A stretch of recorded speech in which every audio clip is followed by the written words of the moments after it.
जय हिंद दोस्तों, रक्षित खन्ना के इस चैनल में आपका स्वागत है। दोस्तों, आज के इस वीडियो में मैं आपको कुछ इंपॉर्टेंट इंफॉर्मेशन दूंगा, जैसा कि आप पीछे बोर्ड पर देख रहे हैं।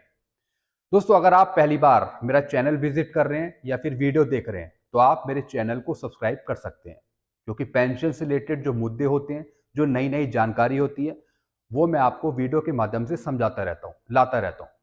चलते हैं दोस्तों पहली इंफॉर्मेशन की तरफ। रिकॉर्ड ने भेजी शीट रोल और एलपीसी शीट पीओआर को एमएससीपी के एडजस्टमेंट के लिए। पेंशनर के पास आई एक कॉपी। अब क्या करना है पेंशनर को? दोस्तों, जिन भी पेंशनर्स को एमएससीपी ग्रांट होती है तो एक कॉपी पेंशनर के पास भी आती है। कई बार जो रिकॉर्ड होता है वो पेंशनर्स को भी एक कॉपी भेजता है, ताकि पेंशनर को पता लग पाए कि क्या कार्यवाही चल रही है। तो दोस्तों, एक पेंशनर है जिनके पास एक लेटर आया रिकॉर्ड की तरफ से। उसमें रिकॉर्ड ने शीट रोल और एलपीसी शीट पीआर को भेजी थी एमएससीपी के एडजस्टमेंट के लिए। बाद में पीसीडीए सीडीए पीपीओ बना था एमएससीपी के लिए, फिर उन पेंशनर को एमएससीपी ग्रांट होती। तो दोस्तों, जो भी पेंशनर के पास एमएससीपी से रिलेटेड कोई डॉक्यूमेंट आता है तो सारी जो कार्यवाही होती है वो रिकॉर्ड की होती है। रिकॉर्ड ही पीओआर को डॉक्यूमेंट फॉरवर्ड करता है, तब पीओआर सब कुछ करता है। एक और चीज दोस्तों मैं आपको समझाऊंगा, इसमें पेंशनर को कुछ नहीं करना होता। अगर पेंशनर के पास कोई लेटर आता है एमएससीपी का तो पेंशनर इसमें कुछ नहीं करता, वो डॉक्यूमेंट बस संभाल के रखता है अपने पास। तो दोस्तों, अगर आपके पास भी कोई एमएससीपी का लेटर आता है रिकॉर्ड की तरफ से तो आप उसे संभाल के रखिए, क्योंकि रिकॉर्ड उसमें कार्यवाही करता है। शीट रोल, एलपीसी शीट वगैरह पीओआर को ट्रांसफर करता है। इस तरीके से कार्यवाही होती है। तो पेंशनर को कुछ भी करने की जरूरत नहीं है। सिर्फ अगर उसे एमएससीपी नहीं मिली तब वो शिकायत डाले, रजिस्ट्रेशन करे, तब उसका इतना काम रहता है। बाकी रिकॉर्ड का काम होता है, रिकॉर्ड का, पीओआर का, पीसीडीए का, सीडीए का। तो पेंशनर को यहां पे कुछ नहीं करना। चलते हैं दूसरी इंफॉर्मेशन की तरफ। नॉन पेमेंट सर्टिफिकेट के लिए एसबीआई नरोडा ब्रांच ने लिखा सीपीपीसी एसबीआई को सर्कुलर 568 के एरियर के लिए, पेंशनर को दिलवाने के लिए। दोस्तों, नॉन पेमेंट सर्टिफिकेट के लिए अब जो ब्रांच है जहां पे आपका अकाउंट था पहले, अब वो डायरेक्ट सीपीपीसी से नॉन पेमेंट सर्टिफिकेट मांग रही है। जब सीपीपीसी से नॉन पेमेंट सर्टिफिकेट बन के आ जाएगा ब्रांच के पास, तो फिर मेन ब्रांच वाले पेंशनर को वो नॉन पेमेंट सर्टिफिकेट दे देंगे। उसके बाद पेंशनर नॉन पेमेंट सर्टिफिकेट स्पर्श में डाल देगा। तो दोस्तों, ऐसा कुछ बैंक कर रहे हैं, यानी खुद बैंक आपको नॉन पेमेंट सर्टिफिकेट नहीं दे रहा। कुछ पेंशनर के साथ ऐसा हुआ है, डायरेक्ट जो बैंक है, जो ब्रांच है, वो सीपीपीसी को लेटर लिख रहा कि सीपीपीसी नॉन पेमेंट सर्टिफिकेट दे पेंशनर के नाम का, तब ब्रांच पेंशनर को नॉन पेमेंट सर्टिफिकेट देगा। तो दोस्तों, आपके साथ भी ऐसा हो रहा है कि आपको नॉन पेमेंट सर्टिफिकेट नहीं मिल रहा? दोस्तों, पहले आप रिकॉर्ड से पता कर लीजिए, क्योंकि आजकल रिकॉर्ड भी नॉन पेमेंट सर्टिफिकेट का फॉर्म दे रहा है। वो आप भरेंगे और फिर ब्रांच से उसमें साइन कराएंगे, फिर दोबारा आप रिकॉर्ड को भेजेंगे और उसकी एक कॉपी आप इस पर्च पे भी अपलोड करेंगे नॉन पेमेंट सर्टिफिकेट की। तो सबसे पहले आप रिकॉर्ड से भी पूछ लीजिए। कई बार बैंक आपको मना कर देता है, सीपीपीसी आपको मना कर देता है, तो एक बार रिकॉर्ड को जरूर बताएं कि आपसे नॉन पेमेंट सर्टिफिकेट मांगा जा रहा है इस पर्च की तरफ से। अगर उसकी एक कोई कॉपी है तो आप हमें दे दीजिए, ताकि हम भरवा के बैंक से वगैरह साइन करवा के लिखवा के कि ये अमाउंट हमें नहीं मिला, फिर हम दोबारा दे सके। तो इस तरीके से आप कार्रवाई कर सकते हैं।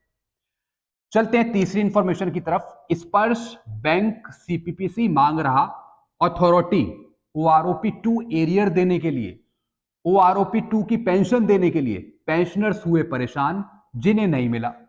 दोस्तों, कई ऐसे पेंशनर्स हैं जिनको ओआरओपी 2 नहीं दी जा रही, बल्कि वो 30 जून 2019 से पहले आए हैं, उनके लिए ओआरओपी 2 एप्लीकेबल है। कईयों को एरियर नहीं मिला ओआरओपी 2 का, दूसरी इंस्टॉलमेंट, तीसरी इंस्टॉलमेंट। तो दोस्तों, एरियर लेने के लिए, ओआरओपी 2 की पेंशन लेने के लिए सीपीपीसी बैंक स्पर्श मांग रहा है आपसे अथॉरिटी। अब दोस्तों, अथॉरिटी कौन सी हुई? अथॉरिटी हुई सर्कुलर, पीसीडीए सीडीए के सर्कुलर, जिसमें साफ आदेश हैं पेंशन डिसबर्सिंग एजेंसी को कि वो आपका भुगतान करे। 666 सर्कुलर OROP-2 का वो सर्कुलर है जिसमें OROP-2 की पेंशन आपको मिलेगी। 28 अप्रैल का भारत सरकार का वो लेटर जिसमें OROP-2 की इंस्टॉलमेंट पे करने के लिए डेट दे रखी है। तो दोस्तों ये सब अथॉरिटी है, लेकिन अगर इसकी जानकारी बैंकों को, CPPC को नहीं है तो बड़ी दुख की बात है। अगर स्पर्श को उसकी जानकारी नहीं है तो बड़े दुख की बात है। अगर वो पेंशनर को ऐसा बोल रहा है कि आप अथॉरिटी लाइए तब हम आपको OROP-2 देंगे, तब हम आपको एरियर देंगे OROP-2 का, कितनी अफसोस की बात है। तो दोस्तों सारा काम ये किसका है? ये सारा काम है बैंक का, CPPC का, कि उनके पास वो सर्कुलर पहुंचाए जाएं, उनके पास वो लेटर पहुंचाए जाएं भारत सरकार के, जिसके बेस पर वो काम कर सके। बल्कि उल्टा वो पेंशनर को बोल रहे हैं कि आप अथॉरिटी लाइए तब हम आपको ये सब कुछ देंगे। दोस्तों जब अथॉरिटी नहीं पता CPPC को, बैंक को, स्पर्श को, तो फिर वो आपको क्या पे करेंगे? ये नुकसान हो रहा है पेंशनर को। ऐसे कमेंट आए हैं, ऐसा पेंशनर्स बोल रहे थे और पेंशनर हो रहे हैं परेशान। चौथी इंफॉर्मेशन, पेंशनर्स का सवाल, फिटमेंट फैक्टर कौन तय करता है? बजट में ऐलान होगा या फिर कोई पे कमीशन करेगा? दोस्तों एक दो पेंशनर का सवाल था कि फिटमेंट फैक्टर कौन तय करेगा। क्या 1 फरवरी 2024 से जो बजट आने वाला है, क्या उसमें हमारा फिटमेंट फैक्टर तय होगा? बिल्कुल नहीं दोस्तों, जो भी बजट आता है उसमें कोई फिटमेंट फैक्टर का सवाल ही पैदा नहीं होता उठने का। फिटमेंट फैक्टर, पेंशन, ये सब मुद्दे उठते हैं पे कमीशन पे। पे कमीशन डिसाइड करता है एक्वाइट फॉर्मूला के अनुसार आपका फिटमेंट फैक्टर। तो बजट में कोई फिटमेंट फैक्टर पे चर्चा नहीं होगी, ना ही होती है कभी। आई होप दोस्तों ये जानकारी आपको समझ में आ गई होगी। चलते हैं दोस्तों अगली इंफॉर्मेशन की तरफ। दिसंबर की पेंशन आना शुरू, स्पर्श से क्रेडिट मैसेज नहीं मिला तो खाता चेक करें। जैसा आपको पता है आज है 29 तारीख, स्पर्श की तरफ से पेंशन आना शुरू हो गई है पेंशनर को। दोस्तों अगर आपको मिली है तो आप नीचे कमेंट करें, अगर नहीं मिली तब भी आप नीचे कमेंट करें। अब दोस्तों दिसंबर की पेंशन से जुड़ी कुछ जानकारियां हैं। अगर आपके खाते में दिसंबर की पेंशन आ गई है, कुछ जानकारियां हैं वो आप मुझे शेयर करेंगे कमेंट में कि आपको दिसंबर की पेंशन ठीक मिली है या नहीं मिली है। क्योंकि दोस्तों कुछ ऑब्जेक्शन थे दिसंबर की पेंशन पे, क्योंकि अब आना शुरू हो गई है तो वो ऑब्जेक्शन भी पता लग जाएंगे कि वो ठीक ऑब्जेक्शन है या फिर गलत है। आप नीचे कमेंट करिएगा। कटौती चेक करिए, अगर आपको दिसंबर की पेंशन मिली है तो एक बार चेक कर लीजिए कहीं आपकी उसमें कोई कटौती तो नहीं हुई है, कम तो नहीं आई है। अगर कम आई है तो नीचे आप कमेंट करिए। फिर जो भी आप कमेंट करेंगे उसका सॉल्यूशन मैं स्पर्श के नोडल ऑफिसर से पूछूंगा, फिर आपकी हेल्प हो सकेगी। लेकिन आप नीचे कमेंट करिए। कम्यूटेशन चेक करिए, रिस्टोर हुआ या नहीं, जिसको 15 साल पूरे हो गए थे नवंबर में, तो एक बार आप चेक करिए कि दिसंबर की पेंशन उन्हें फुल मिली है या नहीं मिली है, या फिर कम्यूटेशन काट के मिली है जिनको 15 साल पूरे हो गए थे। तो आप नीचे कमेंट करिए कि आपका कम्यूटेशन रिस्टोर हुआ या नहीं हुआ, दिसंबर की पेंशन कटी तो नहीं है आपकी कम्यूटेशन की वजह से या फिर किसी और वजह से। फिर तीसरा पॉइंट, 46% DR चेक करिए पेंशन पर, राउंड ऑफ किया या नहीं। कई दोस्तों पेंशनर कमेंट करते हैं कि हमें DR 46% तो दिया है लेकिन 0.5 कम करके पेंशन दी जा रही है। अगर 0.5 से ऊपर है तो 1 रुपये ज्यादा बनता है आपका, कहीं आपका 2 से 3 रुपये 4 रुपये कम तो नहीं मिल रहे हैं पेंशन पे। अगर कम मिल रहे हैं तब भी आप नीचे कमेंट करिए। इसका सुझाव भी मैं स्पर्श के नोडल ऑफिसर से पूछूंगा कि आपकी पेंशन 4 से 5 रुपए, 10 रुपए, 20 रुपए कम क्यों दी जा रही है। आप नीचे कमेंट करिए अगर आपको 4 से 5 रुपए, 10 रुपए, 20 रुपए कम मिल रहे हैं। फिर है दोस्तों चौथा पॉइंट, जिन पेंशनर्स ने री एम्प्लॉयमेंट ऑप्शन यस किया तो पेंशन पे उन्हें DR मिला या नहीं मिला।